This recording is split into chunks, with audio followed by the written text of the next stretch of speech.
साथियों, किसी जन्म पत्रिका में किसी ग्रह का केवल उच्च का स्थापित होना मायने नहीं रखता है। हम यहीं पर सबसे बड़ी गलती करते हैं। जैसे ही हम सुनते हैं कि ये ग्रह उच्च का है, एक्साल्टेड प्लेनेट है, तो हम खुशी के मारे झूमने लगते हैं। साथियों, उसके पीछे की वैज्ञानिकता, प्रामाणिकता, सटीकता हम कहीं ना कहीं खो देते हैं, एनालिसिस नहीं कर पाते। यहां इस एपिसोड के माध्यम से हम ये जानने का प्रयास कर रहे हैं कि कब उच्च का ग्रह भी अच्छा परिणाम नहीं देता है। यदि आपने भी अपनी जन्म पत्रिका का पूरा विश्लेषण देखते हुए, समझते हुए और इस विद्या को सीखते हुए करना है, तो एपिसोड देखते समय अपनी जन्म पत्रिका अपने समक्ष खोल करके जरूर रखें। साथियों, ये रही सिंह लग्न की एक जन्म पत्रिका। और सिंह लग्न में यहां आज हम चर्चा करेंगे उन 5 ग्रहों की जो कि उच्च के, एग्जाल्टेड होने के बावजूद भी नेगेटिव रिजल्ट प्रदान करते हैं। साथ ही उसका जो कारण है वो भी हम जानेंगे। साथियों, शुक्र देव जो कि एक सम ग्रह है इस जन्म पत्रिका में, यदि वो इस छठे भाव में ये विराजमान है तो ये उच्च के हो गए। अब यहां पर शुक्रदेव उच्च के हुए हैं, लेकिन ये स्थान गलत है। गलत स्थान पर विराजमान होने के कारण ये अब उच्च के नहीं रहे। ये एक मारक तुल्य कष्ट देने वाले यहां पर ग्रह जो है वो बन गए हैं। साथियों, सबसे पहले ये विवाह में देरी का कार्य करेगा। विवाह योग्य आयु जो है वो हो जाती है। व्यक्ति विवाह के लिए इधर उधर भटकता रहता है, लेकिन उसको सही जीवन साथी, उचित जीवन साथी नहीं मिल पाता, क्योंकि शुक्र जो है वो पति पत्नी के संबंधों का कारक ग्रह है। और जब विवाह होगा तब कहीं जाकर के संबंध स्थापित होंगे। इतना ही नहीं, ये दाम्पत्य जीवन को भी खराब करने का कार्य करता है। विवाह संपन्न यदि हो भी जाए तो जितने अच्छे संबंध पति पत्नी के होने चाहिए वो यहां पर नहीं होने देता है। साथियों, तीसरी बड़ी महत्वपूर्ण बात कि जितने भी ऐश्वर्य के, वैभव के साधन है, चाहे वो गैजेट्स हों, कपड़े हों, किसी भी प्रकार के गहने हों, घर हो, विदेश यात्राएं हों, वो सब से वंचित करने का ये कार्य करता है। और साथ ही यदि ये चीजें सारी उपलब्ध हों भी तो भी व्यक्ति उसका उपभोग नहीं कर पाता है। साथियों, ये किडनी से संबंधित किसी न किसी प्रकार की समस्या जरूर दे देता है। मूत्र संस्थान से संबंधित किसी न किसी प्रकार की समस्या जरूर दे देता है। किसी न किसी प्रकार का ये गुप्त रोग भी अवश्य दे देता है। साथियों, ये तो हमने बात की शुक्र की। अब हम बात करते हैं मंगल देव की। मंगल जो कि एक अति योग कारक ग्रह है इस जन्म पत्रिका में, लेकिन योग कारक होकर के यदि वो उच्च राशि के हो जाते हैं और इस छठे भाव में विराजमान हो जाते हैं तो अब वो उच्च के होकर के बिगड़ गए, क्योंकि वो गलत स्थान पर यहां पर आकर के बैठ गए हैं। तो ये भाइयों से संबंध खराब करने का कार्य करता है। भूमि में यदि व्यक्ति ने निवेश किया है तो उसमें किसी न किसी प्रकार का ये धोखा जरूर दिलाता है। शत्रुता ऐसे व्यक्ति की बड़ी आसानी से हो जाती है। यदि वो रिस्क लेकर के कोई कार्य करता है तो उसमें भी उसे केवल असफलता ही मिलती है। क्रोध बड़ी आसानी से और अकारण उसको आ जाता है। व्यक्ति चिड़चिड़ेपन का शिकार रहता है। हाई बीपी का वो शिकार जरूर हो जाता है और मांसपेशियों से संबंधित उसको किसी न किसी प्रकार की समस्या रहती है। नशा, अपमान, धोखा, डिप्रेशन, ये सारी चीजें मंगलदेव यहां पर उनको स्पष्ट रूप से प्रदान करते हैं। साथियों, बात करते हैं एक अगले ग्रह की जो कि अति योग कारक ग्रह है इस जन्म पत्रिका में, और वो है स्वयं बृहस्पति गुरुदेव। गुरुदेव यदि उच्च राशि के होकर के इस 12th हाउस में विराजमान हो जाएं तो अब वो योग कारकता को छोड़ चुके हैं। वो व्यय के भाव में यहां पर आ गए हैं।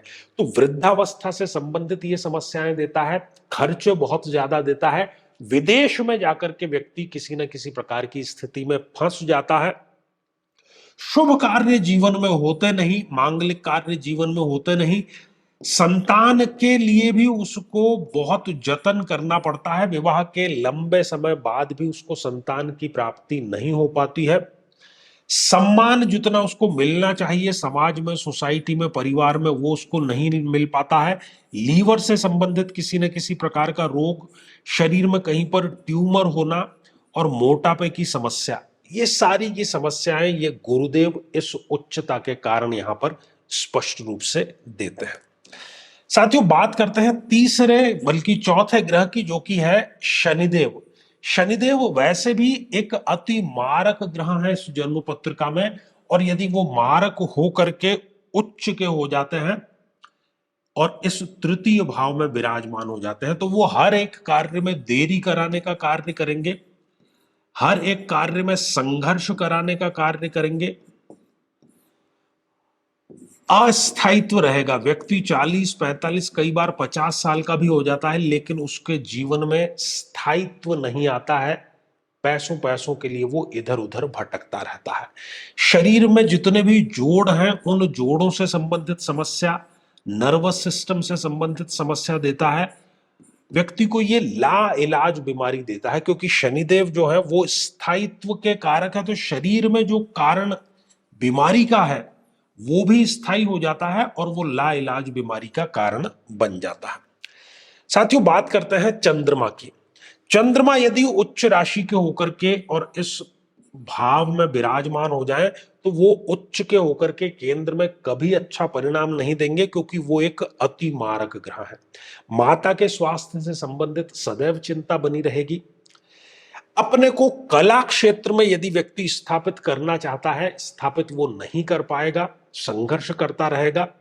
स्त्रियां यदि हैं तो स्त्रीजन्य रोग, हार्मोन से संबंधित रोग, त्वचा रोग और मानसिक रोग, टेंशन, डिप्रेशन, ये सारी स्थितियां चंद्रमा यहां पर अवश्य दे देता है। तो साथियों, हमने जाना कि सिंह लग्न की जन्म पत्रिका में 5 ऐसे ग्रह हैं जो उच्च के होकर के भी कभी अच्छा रिजल्ट प्रदान नहीं करते। हर एक लग्न पत्रिका के बारे में हम यहां पर चर्चा कर रहे हैं। श्रृंखला ये हमारी आगे भी जारी रहेगी। साथियों, यदि आप भी चाहते हैं कि आपकी कुंडली का सूक्ष्म और वैज्ञानिक विश्लेषण हो, तो आगामी समय में मैं स्वयं इन शहरों में उपस्थित रहूंगा। आप समय लेकर के मिल सकते हैं, या फिर टेलीफोनिक या वीडियो कॉल के माध्यम से भी आप जुड़ सकते हैं। और यदि आप चाहते हैं कि आपके किसी एक प्रश्न का निःशुल्क मार्गदर्शन किया जाए, तो हमारे इसी चैनल पर प्रति शनिवार दोपहर 3 बजे हम खास लाइव कार्यक्रम लेकर के आते हैं। लेकिन उसमें शामिल होने के लिए आप हमारे इस वीडियो को हाइप कीजिए और उसका जो स्क्रीनशॉट है वो दिए गए व्हाट्सएप नंबर पर जरूर भेजिए। तो इसी मंगल कामना के साथ में कि आप सभी स्वस्थ, समृद्ध और शांतिपूर्वक जीवन व्यतीत करें। नमस्कार। साथियों, कई वर्षों के जन्म पत्र का अध्ययन और लाखों कुंडलियों के अध्ययन के बाद हम ये कह सकते हैं कि यदि किसी की जन्म पत्रिका में राहु पीड़ित है, तो उसको इस ग्रह की महादशा में इन 9 लक्षणों का, इन 9 कष्टों का, पीड़ाओं का अवश्य सामना करना पड़ता है। ये भ्रम की स्थिति पैदा कर देता है। व्यक्ति ये निर्णय नहीं ले पाता कि उसके लिए सही क्या है, गलत क्या है। और यदि वो निर्णय ले भी लेता है, तो वो निर्णय उसके लिए आत्मघाती साबित होता है।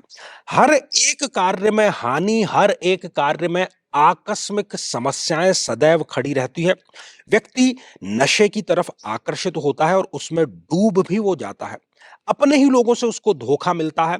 विवाह के पश्चात विधवा या विधुर योग भी उसके निर्मित हो जाता है। नाहक ही बदनामी, अच्छा कार्य करने के बावजूद भी बदनामी इसको प्राप्त होती है। छोटी बड़ी जेल यात्रा का योग भी यहां पर निर्मित होता है और घर में सदैव गृह कलेश का वातावरण बना रहता है। लेकिन साथियों, यदि आप भी इन सभी कष्टों से स्थायी और सटीक मुक्ति प्राप्त करना चाहते हैं, तो उसका तरीका है इस ग्रह की महादशा मंत्र साधना दीक्षा, जो विशेष रूप से आपके नाम, आपकी जन्मतिथि के अकॉर्डिंग की जाएगी। और गुरु दीक्षा के माध्यम से अभिमंत्रित माला भी आपको प्रदान की जाएगी, ताकि न केवल ये सारे कष्ट दूर हों, बल्कि ये पूरी की पूरी महादशा आपके लिए शांतिदायक और सुख समृद्धिदायक साबित हो।